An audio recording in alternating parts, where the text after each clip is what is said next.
Great. Well, good morning and afternoon and evening to everyone. We would love to welcome you to the first Global Green Road Corridor Spotlight Series webinar. Today, we're going to be focusing on the US I-95 corridor. My name is Stephanie Kodish. I am the Global Director for Drive to Zero program of CalSTART, and it's my pleasure to moderate today's conversation. This event is part of the Global Green Road Corridor Initiative, and the initiative aims to transition to zero-emission medium heavy-duty vehicle corridors worldwide. Today, we're going to be focusing on the I-95 corridor, and we're going to hear from some of our key experts in the field.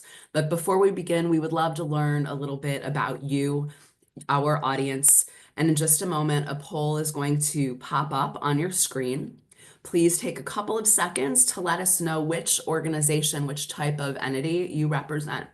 We'll give you just a moment to complete the responses.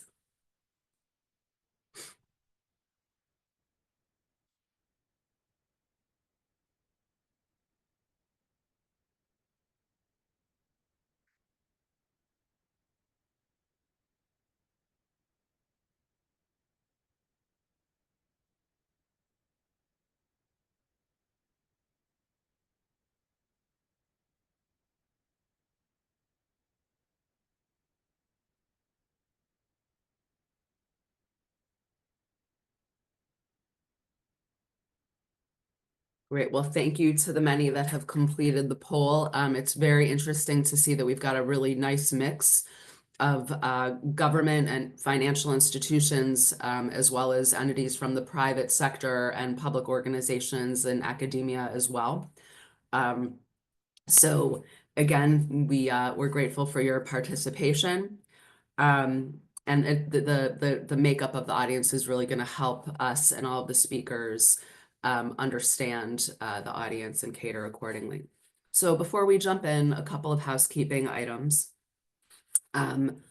For the duration of, and Logan, if you can forward, it looks like I'm unable to move the slides. Thank you. So for the duration of the webinar, it's going to run for approximately an hour. We will have the hard stop at the top of the hour.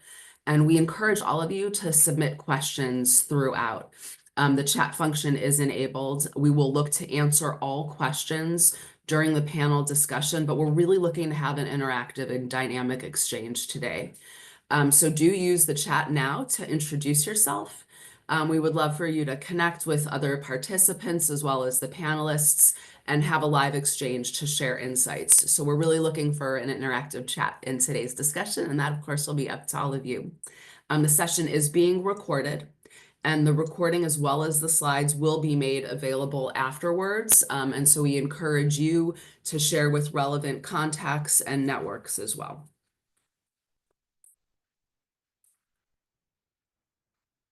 Great. So a little bit about our agenda today. We are going to first just describe for you all a little bit about the Global Green Road Corridor Initiative.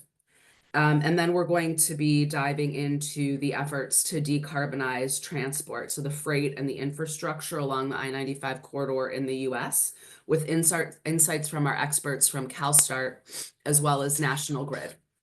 And then after that, we're going to move into our panel conversation and Q&A, where we will encourage you all to take part. And then we'll wrap up with a few closing remarks as well as next steps. So with that, I'm going to share with you a bit about the Global Green Road Corridor Initiative. So the initiative is led by CalSTART Drive to Zero, and it's a collaborative effort that's aimed to accelerate the transition of zero-emission medium and heavy-duty vehicles, so freight specifically, along the major global road corridors. These critical routes include cities and ports and other important hubs that they connect.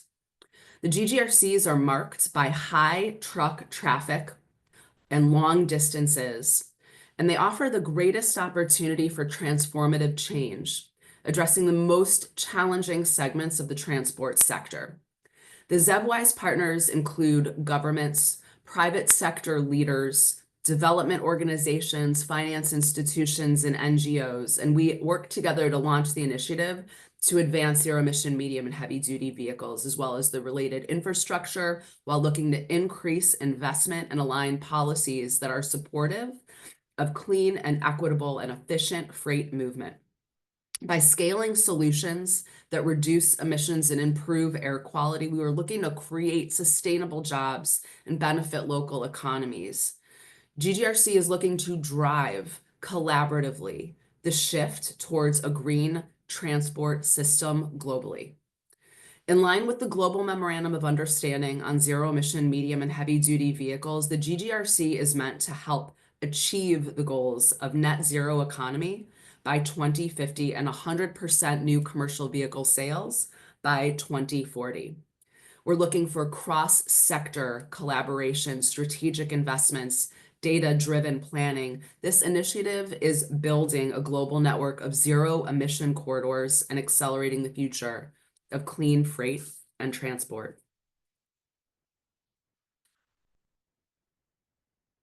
The GGRC initiative is supporting the development of 11 autonomous key freight corridors worldwide.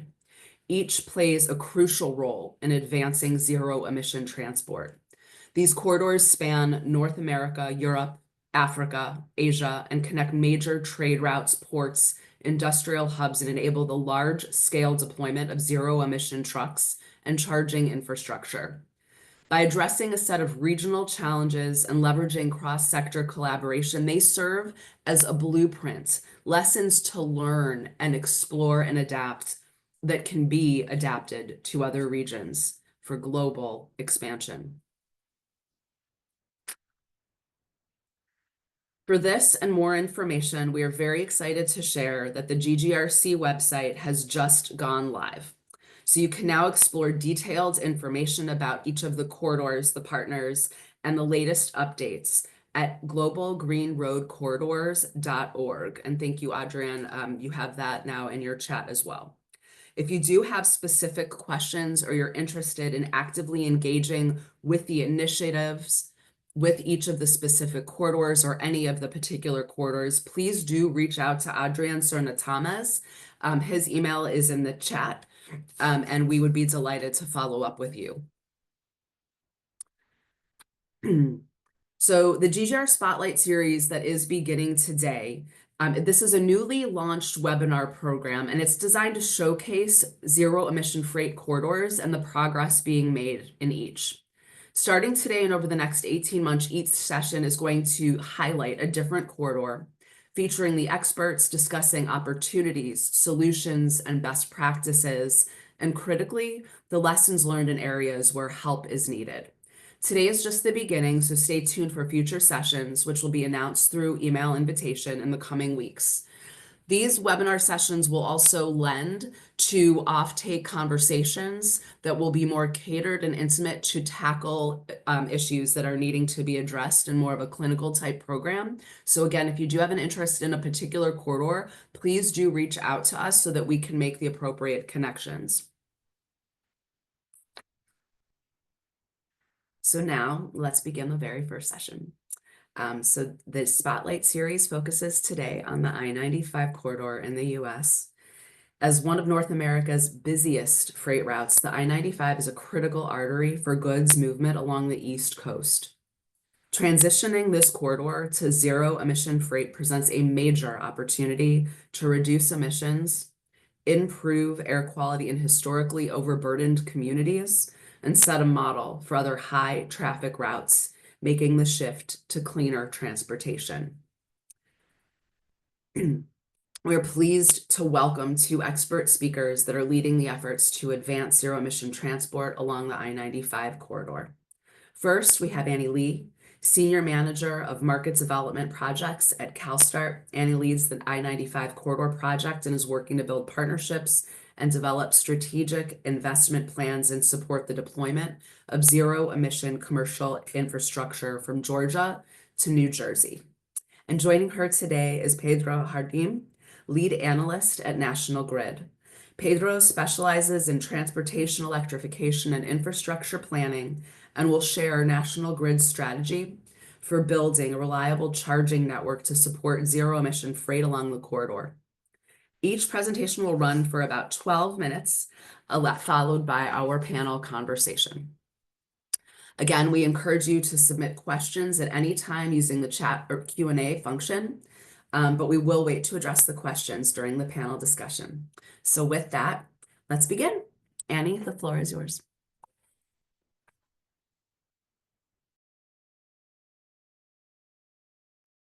I'm sorry, it took me a moment to find the unmute button. Good afternoon or good evening. Hello, it's wonderful to be here. I'm excited to talk to you today about the I-95 corridor.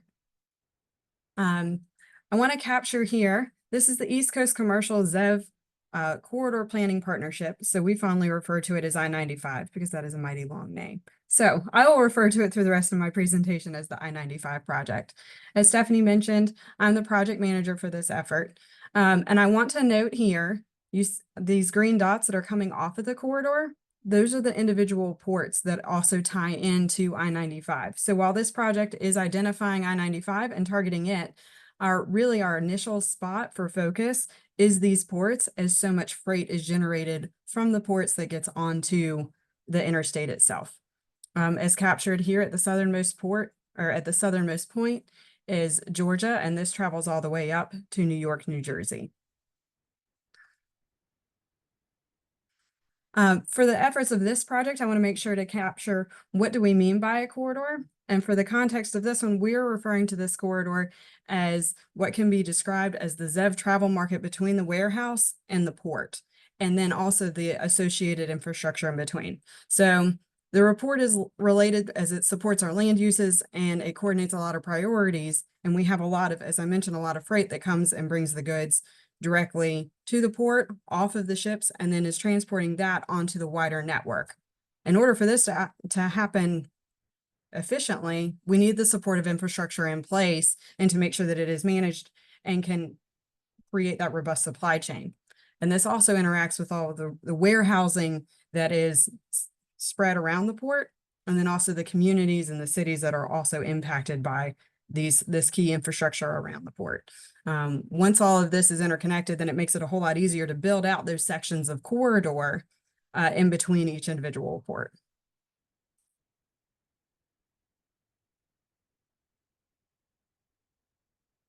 I'm struggling to get the slide to advance.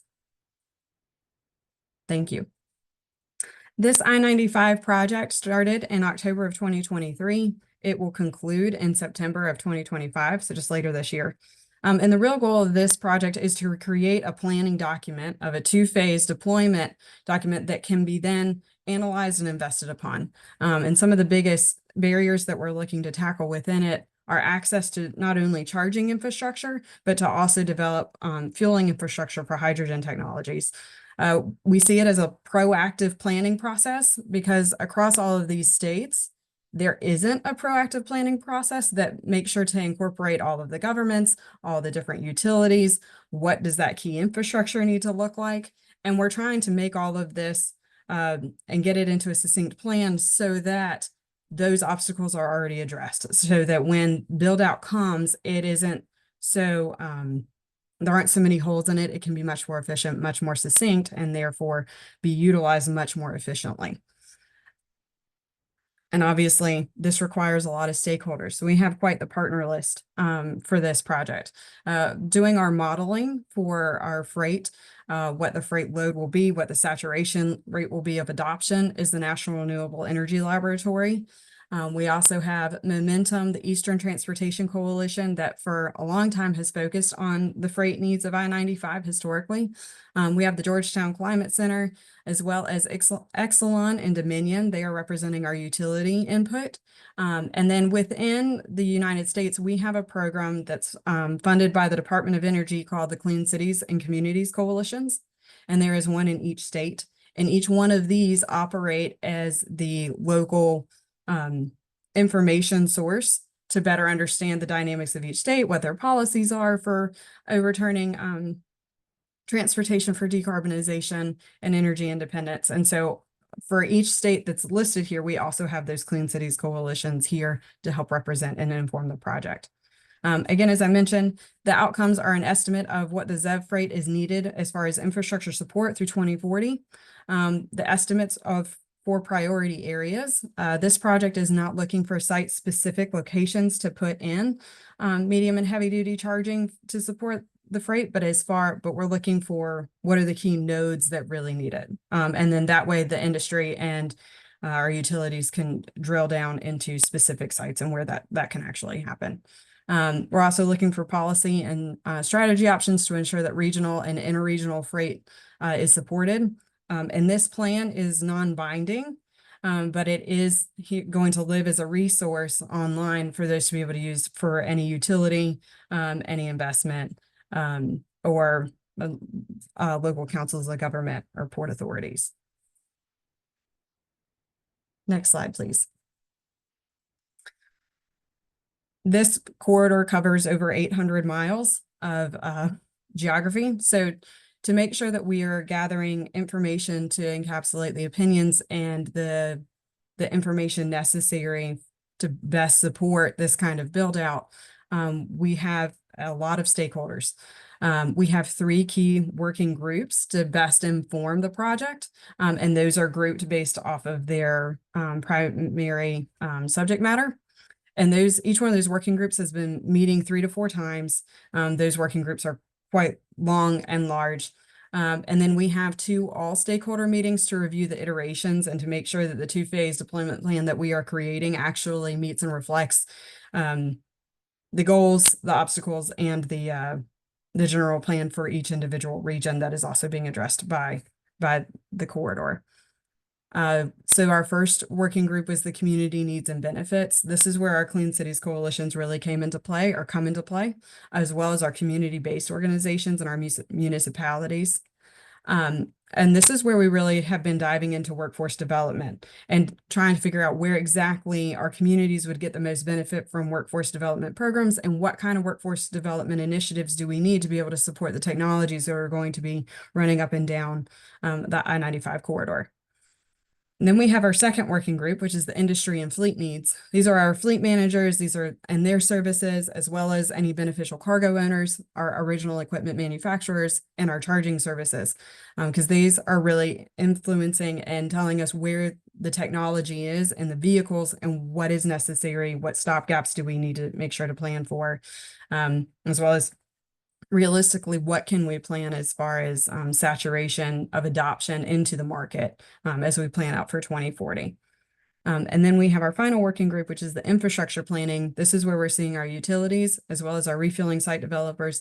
And again, as I mentioned, those port authorities, as they can speak to what their port is looking to adopt, how aggressive they're being on their zero emission plans and their overall development. Next slide, please.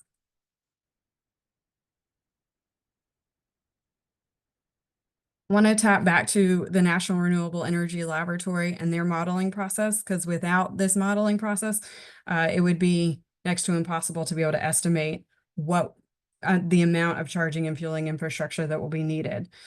So the National Renewable Laboratory has been gathering a lot of data, and then they've been doing the modeling and the analysis pieces. Some of this is they are using to figure out what the road networks are, what the freight volumes may be, exactly what the truck routes are, any port drayage, so those vehicles that are carrying things from the port onto the corridor as we described, and then again, those penetration adoption levels.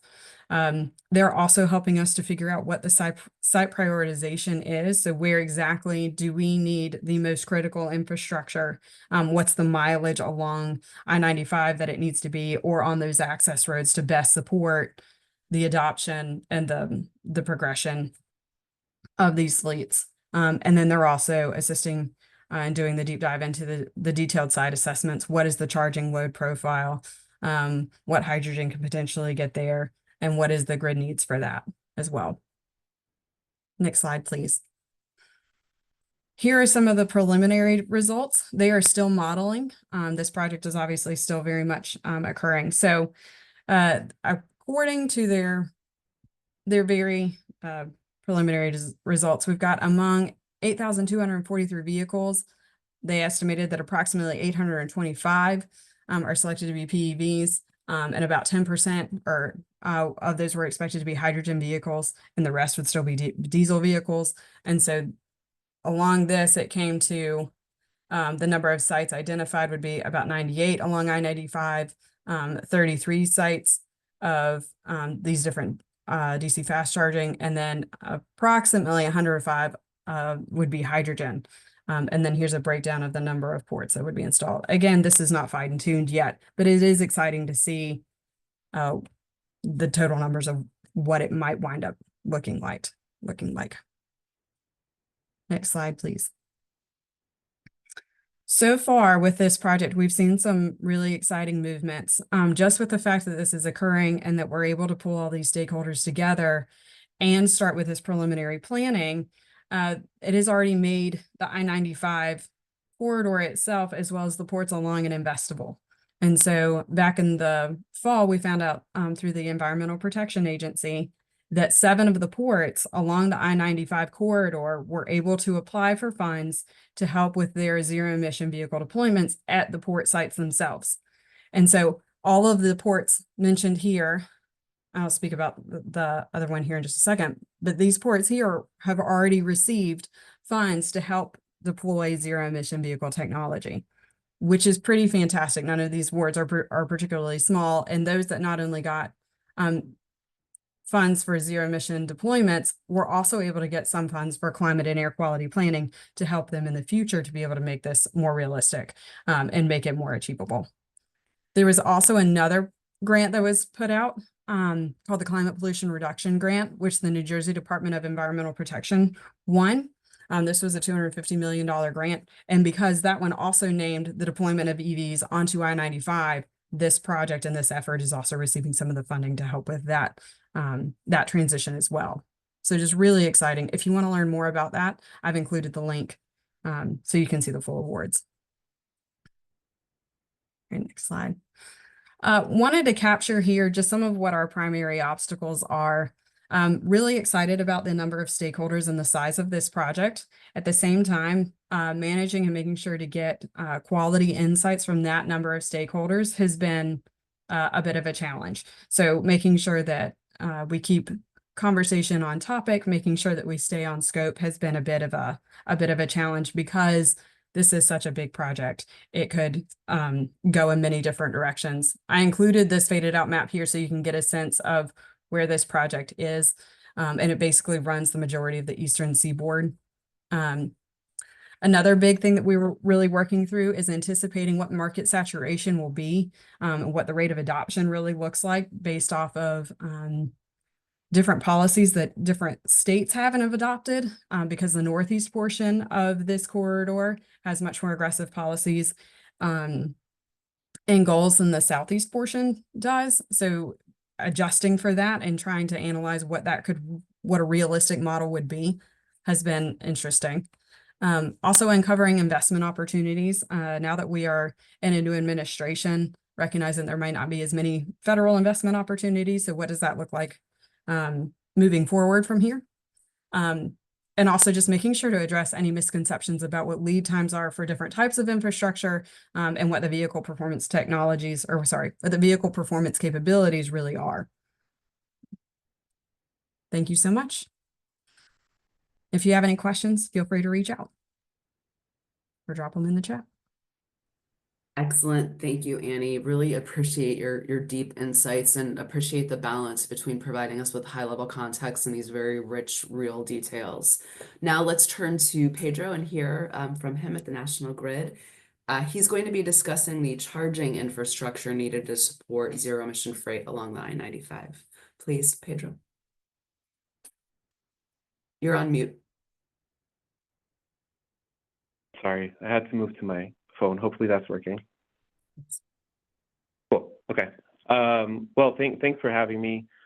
It's pretty exciting to be presenting for a global panel, even though I live and work in the US. I'm born and raised in Brazil, so it's pretty exciting to see a couple Brazilians here too. So hopefully we can help spread some information and then also hear some back next time in future panels. So we can go to the next slide. So National Grid, for those that don't know, is an electric utility here in New York and Massachusetts. We've been pretty heavily focus, especially my team, the clean energy development team, in making sure that we, the utility, is not the blocker or the roadblock for vehicle electrification. People usually interact with their utilities when they get a bill or when something stops working. So we're already not the most popular people around. So we want to make sure, not just because we think it's the right thing to do, but really make sure we're not the roadblock. And it's the first time really that we're exposed to variances in the transportation sector. So in this first graph here, we see what fueling infrastructure is now. And it's very heavily focused in rest areas, both on and off the highway, while cars park around the city with really no impact on fueling. If you flip to the next slide, we see what the future will look like and its impact on the electrical grid. We see more substations popping up because of need for more electricity. We see more distributed generation resources. There's a little hydrogen tank there, a solar panel, a battery. All of these parking spots now have chargers with them. So that presents a pretty huge challenge for us, a utility that's been mostly focused on just maintaining our wires in the air over the past 50 years, on how we deal with these new challenges. On the next slide, we show why it's important for us to focus on this now. If you can go to the next slide, please. If it works. There we go. So the way that a utility timeline versus a developer timeline to construct a site is hugely different. While it might take 6 to 12 months to do an on-site upgrades, or for developers to buy a piece of land, put chargers in, if that triggers a need for an upgrade and there are smaller distribution lines, that may take 1 to 4 years to complete. If that triggers the need for upgrades all the way back at a substation level, that can take anywhere in our service territory from 4 to 8 years. In other parts of the US, up to 10 plus years. So the more ahead of the curve we can be, the better. People sometimes ask us, it's like, I don't see any electric trucks around. Why are you guys trying to build this? But the idea is that in 4 to 8 years, there will be a lot of electric trucks, and they will need to charge, and they will only be bought, and the industry will only continue to flourish if the infrastructure is there to serve it. So that's kind of how we got started.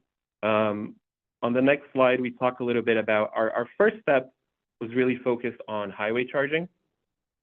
And that's where we kind of started off our new studies in order to give people more of a security blanket, right? The charging infrastructure exists. You can go to the next slide. Maybe. Go.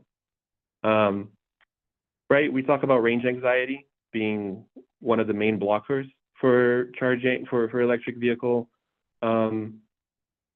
sales, especially on the light duty side.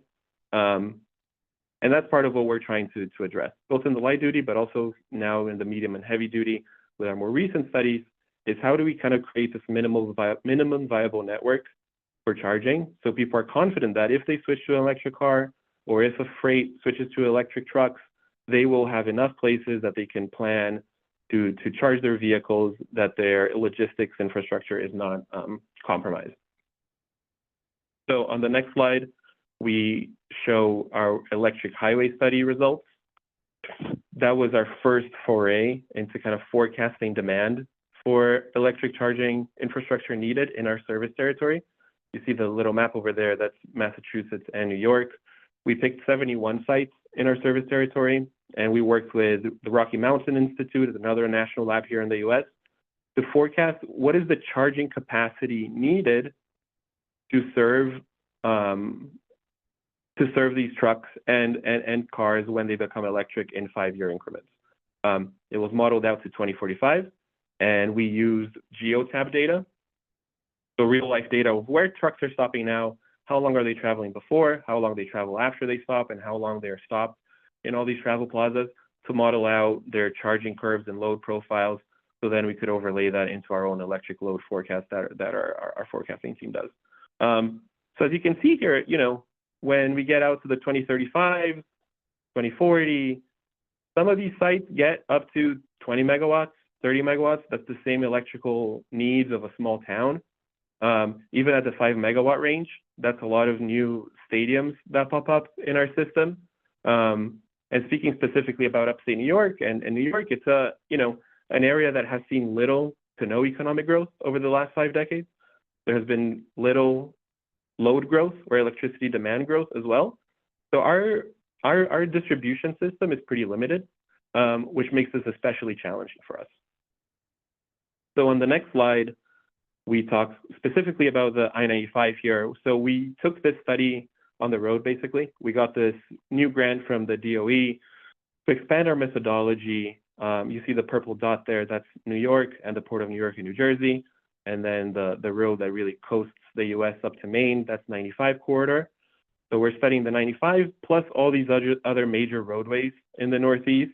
It's around 3,000 miles of corridor of the roads that are most traveled by trucks that mostly originate from the Port of New York and New Jersey, maybe some from the Port of Boston as well. But really trying to understand what are these specific locations in this area where charging should be a priority for states, for utilities, for industry to develop in order to create what we're talking about here, this minimum viable network of charging. In the next slide, I'll talk a little bit about the team that we put together to make this happen. So us, National Grid, obviously we're leading the study. We have National Renewable Energy Lab, NREL, that Annie referenced. They are doing the modeling for our Port of New York and New Jersey's drayage. We have Clean Communities of Central New York doing the environmental justice part of the work. We have NESCOM, who is leading our state agency coordination, and the Rocky Mountain Institute, RMI, who is doing the data modeling. Beyond this core team here at the Center Circle, we have these 4 advisory committees that are informing the projects. They are key to us developing this roadmap, this list of 40 priority sites. We want to be as inclusive as possible and get everyone in the room that has some degree of authority in making sure that these sites get built or get to steel on the ground, as we like to say, to make sure that they're bought in from the start, right? We all kind of put this plan together, and whatever way it actually leads to investment, we at least have the initial buy-in from really influential and important stakeholders from the get-go, so we don't have to convince them later on that these sites make sense. After setting up this team, in the next slide, I think the number one priority for us was choosing these sites. So the site selection criterion process was the first thing we did. We asked all the utilities that cover the service or the study area to choose their priority sites based on what they are seeing on their maps on their service territory. We asked them to choose sites that are close to a highway. I think that was important to industry to make sure that because of freight logistics, they don't veer too far off the road in order to look for charging. Additional coverage across highways. So there's a NEVI guidance. It's a federal policy about development of electric vehicle charging, that sites have to be around 30 or up to 50 miles apart. So we wanted to take that into consideration when selecting sites, making sure that the sites that are chosen, there's some level of commercial activity there as well. It's a place where truckers are comfortable stopping for more than 15 minutes, be it for a shower, a meal, or an overnight stop. And then what really sets this apart is really working with utilities to choose the sites that are close to existing electrical infrastructure. For a freight planner, or as people are having this conversation without a utility, you may choose a site on exit 29 over exit 30 because of reason X. But after you talk to utility, you see that adds an extra 10 miles of distance to the nearest substation. And that 10 miles of new wires means $50 million in more cost, which ultimately gets passed down to ratepayers, and we as a society pay for it. While the difference may be minimal for freight transportation purposes, it's a pretty huge difference from the utility lens, which leads to a pretty huge difference in cost. So we wanted to make sure we captured all these sensitivities when developing this plan to make sure that it's a plan that's also as close to least cost as possible. So on the next slide, after we put this out there, we thought we were going to get 100 sites. We got close to 140 or 150 sites from all the utilities put together. this is info that ultimately is good for them too, because RMI ended up modeling all of these sites for the utility. So it's something that they can keep in their back pocket for their own utility planning in the future and their conversations with states and asking for investments, whatever it may be. But it's a positive, I think, from this a positive externality of this study beyond our final report. The utilities get to take this home with them. And then we got to the job of actually prioritizing them to create this network. And to do that, this is where the advisory committees come in again. In the next slide, we have the scoring rubric of how we ended up down selecting the sites. So 25% of the score was just the raw load. What's the electrical demand in these sites in 2030 and 2050? We want to make sure we captured a short-term load impact as well as kind of the long-term side of it. 25% of it was equity. In there, we looked at the asthma rate or particular matter rates, and if a site was in an overburdened community or not. For the utility, what was important to us, again, was the investment cost, as well as taking advantage if there was existing area plans for area upgrades. And that's, again, another way to lower costs a little bit, right? If you're already going to reconstruct this substation because of load growth in the neighboring town, now we can just tack on, hey, we should also build to accommodate for this as well. So we only build it once, and that also helps lower costs. And finally, for utilities, for states, this was the rubric they chose to, availability of truck parking. That's a really hot topic in the Northeast and in the United States, where trucks park. There's a real dearth of parking for trucks. Is the travel plaza close to a fleet? So the substation or whatever upgrade that is done could serve more than one purpose, and also the proximity to highway to, again, keep freight really close to highway. So we put all of them through those rubrics, and in the next slide we have kind of the overall result. Excuse me. What we found here on the map on the left was that if you just graded and ranked based on one criteria, you can see that it really doesn't create a cohesive network of charging. Like all the yellow dots, that's top state agency scores. There's nothing in New York. If you do top environmental justice scores, it really becomes really heavily focused right around the New York and Boston area.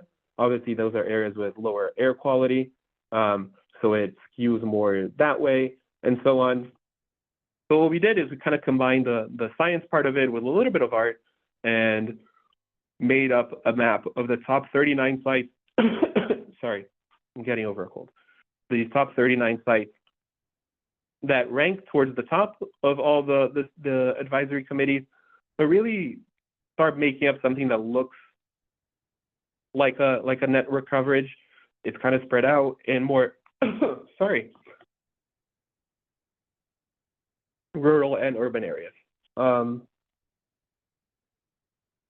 I think that's it. Or do I have more? I was very optimistic with my slides. It took too long, but. So yeah, that's what I was just talking about. The final list prioritizes advisory committee priorities. They're approximately 100 miles apart at most, and it has good north, south, east, west coverage.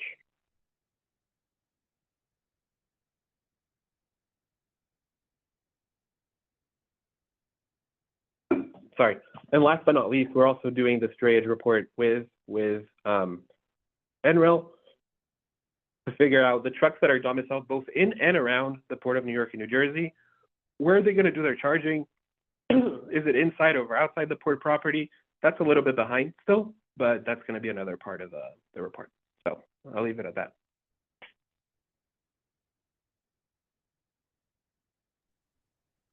Pedro, thank you so much for making these points with regard to the grid and infrastructure so very real. We're now going to open it up into a panel conversation. We already have a queue of questions from our audience, and I'm going to open it up with a particular question to the both of you with respect to policy and regulation. So we're going to stop sharing the slide deck and just engage. So the first question that I want to pitch with you all, and again, audience, this is an opportunity for you to drop in your inquiries your thinking around opportunities and challenges. And I also want to be mindful that we do have a global audience with us. So where there are questions or spaces where terminology or approaches or constructs may be unclear, that might involve the makeup or approach of utilities to what we mean by environmental justice and so on. Please don't be shy about asking those questions. Even if we don't get to them all today, we will take care upon follow-up to be responsive to them. So with that, Annie, I want to open the first question to you, and it's going to be a bit of a hybrid that integrates one of the questions from the audience, which may be an elephant in our space. And that is with regard to policy. So if you can speak a bit to where we're seeing strong policy leadership and where more action is needed. The question from the audience that is related, of course, is what the implications are of the current federal government. It's a fantastic question. And a large one. To begin, it is interesting. The new administration wants to have a lot of energy independence and wants to allow for a free market. The last administration was very heavy with emphasis on battery electric technology, and that's simply because it's farther along. However, personally, I'm excited about the opening up the free market because I think it will give more of a space for hydrogen that for particularly heavy duty class 7 and class 8 freight really is a better technology for meeting that demand. So I think it's that may actually be a step in the right direction as far as allowing more investment and progression into better supporting freight in that way. I'm trying to remember the other part of the question. Can you help me out, Stephanie? Sure. I think that it is maybe a bit just broader with regard to policy implications. And actually, I'll bring in another dimension as well with respect to federal grants and the influence that the current administration's approach towards grants have or have not affected the project. Yeah. I will say individual states, as I alluded to earlier, have adopted the advanced clean truck rule. That came out of California, and that is pushing the amount of new EVs that are bought. And so it's trying to progressively or more aggressively encourage the buying or the requirement to buy any new vehicle or new vehicles must follow this guidance that they have to be of a zero emission technology. And certainly that is effective and encouraging fleets to have to go this way or requiring fleets to have to move in this direction, which therefore will require the infrastructure to be built. Well, therefore, right, the whole thing snowballs. But in the United States, that's also optional. So it is state by state. And a lot of, as I mentioned before, for the Southeast portion, a number of the states haven't adopted or they have backed out. Where they initially adopted it. Whereas in the Northeast, we're seeing a lot more states that initially adopted the advanced clean truck rule and have stuck with the advanced clean truck rule. And that is having an impact on the project and is influencing, the assessment of charging and fueling infrastructure, where that can go to meet the demand and the need and its overall support. And that ultimately we've kind of broken the project down into a north portion and a southern portion based off of the policy and what we're assessing as far as saturation and adoption. That's really interesting to kind of parse out the pieces while also continuing to ensure integration and commonality. Pedro, so shifting over to you then on a related question, would love for you to speak to the biggest regulatory or investment barriers that have been slowing down grid expansion. How is National Grid addressing those challenges?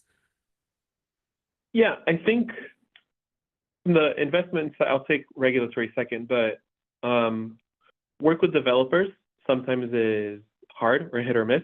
I think there's a lack of understanding from both sides. I think it's not a developer problem, or a utility problem. It's a relationship problem of when and how to share information and how much information.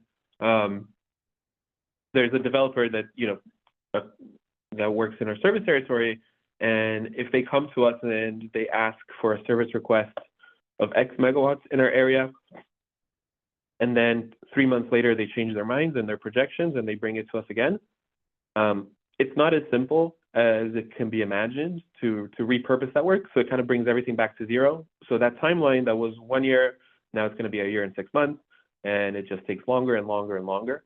That's one.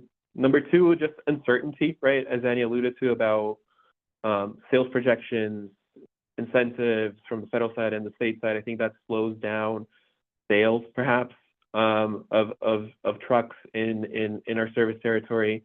In terms of regulatory, I think we're pretty lucky in New York and in Massachusetts that we have a very forward-thinking regulators. So, but still, really, what has historically happened, right, and how utilities work in the U.S. for people, maybe it's different in other places. You can only really, you can't ask for investments proactively, right? It doesn't really exist that possibility until the load really materializes, or if it's to fix something that's in the air already, or it's responding to customers' requests.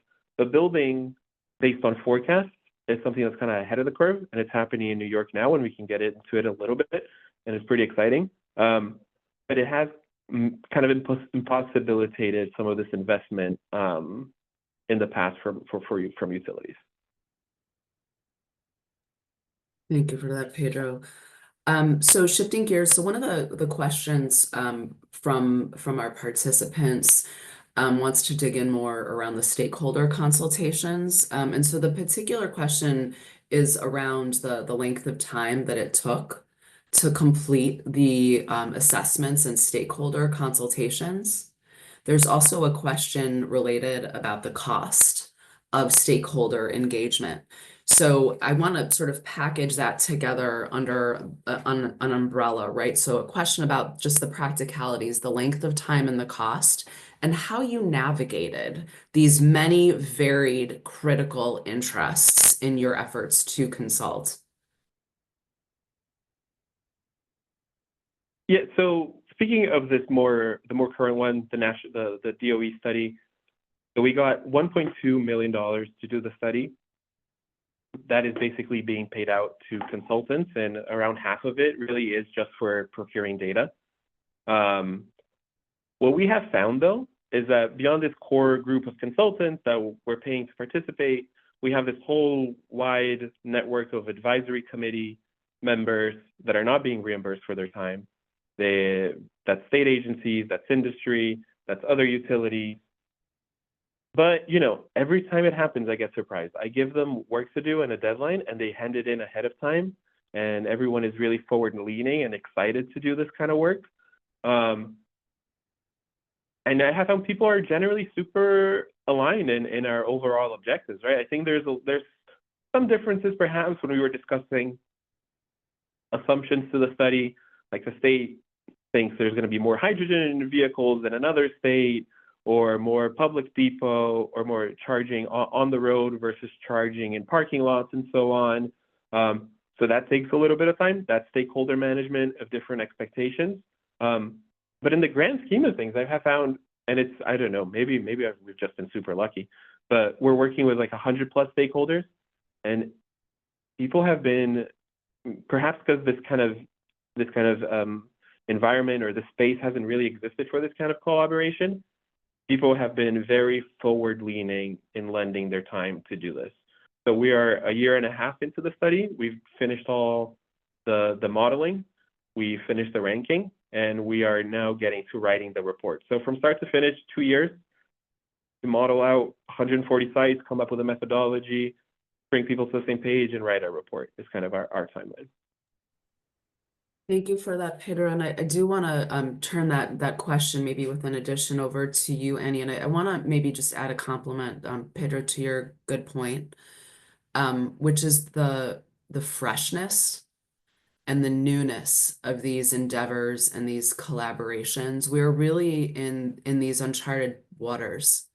And so it's really, I think, kind of the raison d'etre behind this effort to share the experiences amongst corridors with the different stakeholder groups. So Annie, similar question over to you. And if you could focus maybe both in terms of challenges that you've seen, maybe adding on to, as well as what you have seen to be effective in terms of engagement strategies with stakeholders. And the little maybe, additional wild card is whether you've seen any shifts since the November elections in terms of state or city engagement, or whether it's remained similar or static. Sure. To start off on the first question, the project partners I mentioned that are bringing a lot of the core information in, those are under contract, those are our consultants. As far as the wider stakeholder groups, those are they're by invitation. We wanted to have a large group, like similar to Pedro's, we've got over 100 folks involved on this project. And they're not paid for their time, but they are showing up because they're excited about the air quality improvements. They're excited about the economic drivers that could come into their communities. They're excited about the potential to see this new technology take off that benefits in so many different ways. And it's all fresh. It is exciting. It is new. I'll also note that our utility partners are cost share partners. So they're not actually being paid to give their expertise and their insight, which is a totally different perspective as well. Because again, as Pedro mentioned, like they're showing up early and often with their pieces, even though they're technically not getting paid for the project, but are donating their time to the project. But because there is so much drive to do this, for those that are particularly focused on climate change and decarbonization, there's a lot of passion around driving things forward, or that's been my experience so far. Yep, I'm going to need to ask you to refresh the question again. Sorry. No, that's okay. I think that you provided insight into it. The question was really around stakeholder engagement and shifts within the stakeholder engagement recently. And so I'm going to shift the question to one from our participants that actually relates to lessons learned. So the question from the audience is about business models behind ownership of the HDV stations, the electric HDV stations, and whether utilities are developing, side businesses to sell electrons, or is it a wider ecosystem of startup companies that want to take the risk to build new businesses? So I will put that question out in terms of business models and ask the both of you, either specific to business models learned, lessons learned from this experience so far with the I-95. Pedro? Yeah, sure. So in the US, it depends state by state if utilities are allowed to own HDV or charging stations. In New York, we're not. In New York, we're just really focused on delivering the electricity to wherever it is requested. So in New York, it is, a mix of startups or more consolidated travel plazas that are shifting to developing more charging infrastructure. So for us, we're agnostic. We just want to make sure the power gets there. And I think a part of it that it's related to Francisco's question, but that also means that some of these companies, startups, consolidated players, whatever, they're thinking about microgrid solutions. They're thinking about ways to get power power to their chargers faster. Because sometimes we just take too long, and it makes sense for them to build a battery or put some solar next to the chargers. And we definitely don't want to be a barrier for that. We're not going to be chasing every electron out there. If it makes sense for them to do a microgrid, we're happy to support them too. But yeah, and we do not get involved in it. We just want to make sure the electricity gets there. Thank you, Pedro. And Annie, same question for you. Lessons learned, including with regard to business models.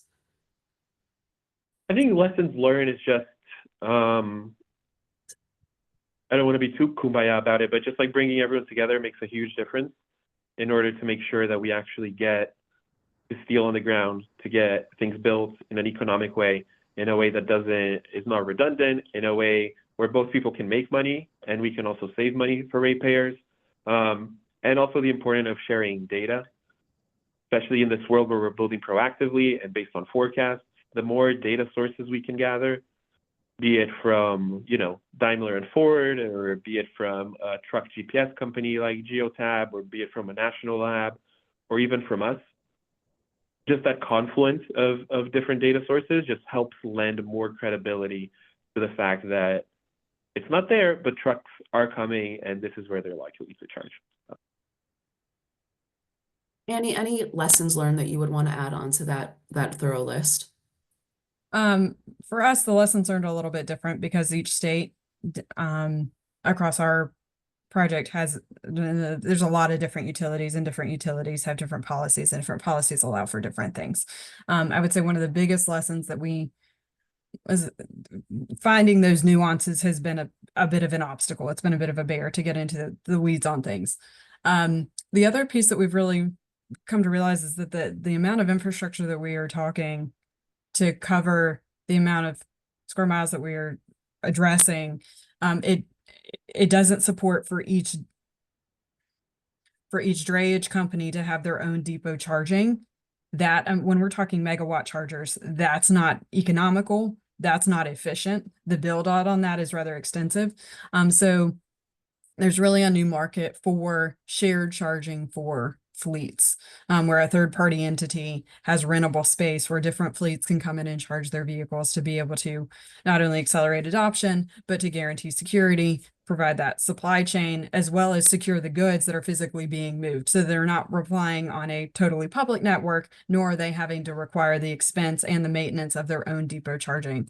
CalSTART recently, my program manager actually put out a paper on this. I'll drop the link in the chat if you're interested to learn a lot more about it. Awesome, thank you.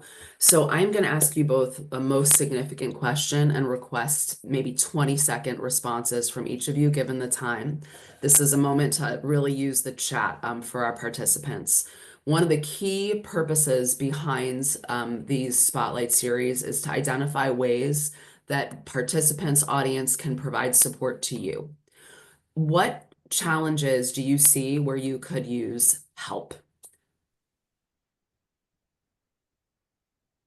Pedro, please. And again, 20 seconds. Yeah, I mean, again, data, if there's any OEMs out there, data, if there's anyone from different regulatory landscapes here where utilities are building ahead of, based on forecasts, that's also be really great to see. And just, trying to learn from other experiences from around the world of different companies and utilities working in different environments. Thank you, Pedro. Any? I would love to see more successful cases for class 7 and 8 vehicles, for mass charging or refueling. Like, is it a hydrogen fleet that's really operating very well? How did you do that? And especially over, again, a large geographic region, and what the pain points are there so that we can learn and build that in here. Also, if there have been any really creative fleet financing options, we have several that we are exploring and diving into and that CalSTART has investigated, but more from the international front on what's been successful would be fantastic as well. A little less trial and error, a little bit more success. Thank you so very much, Annie, and thank you, Pedro. This then concludes the very first webinar series. Please stay tuned to the coming one on the Northern African Corridor, which will be April 28th. We'll be sending around content there. And we want to take care that we are continuing this conversation. So if you want to engage further with the I-95, please reach out to Adrian. His email is in the chat. And we thank you all for joining and look forward to next time.